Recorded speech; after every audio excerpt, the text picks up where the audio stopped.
Hello everyone, how are you doing? This is MD Tech here with another quick tutorial. In today's tutorial, I'm going to show you guys how to go about installing and setting up the Canon PIXMA MG6120 series printer software onto your Windows, Mac, or Linux computer. So this should hopefully be a pretty straightforward process here, guys. And without further ado, let's go ahead and jump right into it. So all you have to do is open up a web browser, doesn't matter which one, but in the Google search, you want to look for Canon PIXMA MG6120 support. Go ahead and search for that. Best match should say Canon support for PIXMA MG6120. Go ahead and select that. And then scroll down on this page underneath downloads and select where it says software and drivers. And then scroll down again.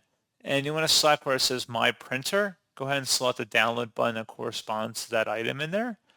And then once it's done downloading, go ahead and run that file. Select yes if you receive a user account control prompt, and then select next. Select your region as well as country.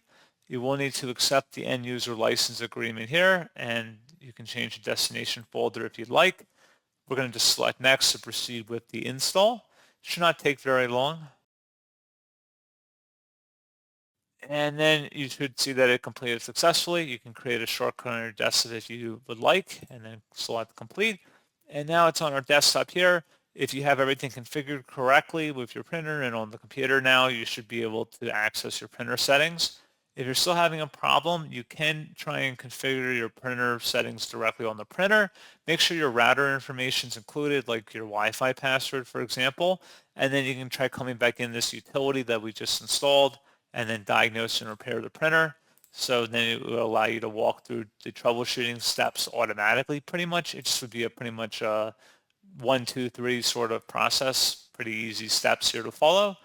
So like I said, pretty straightforward process on that. And as always, thank you for watching. I do hope that I was able to help you out, and I do look forward to catching you all in the next tutorial. Goodbye.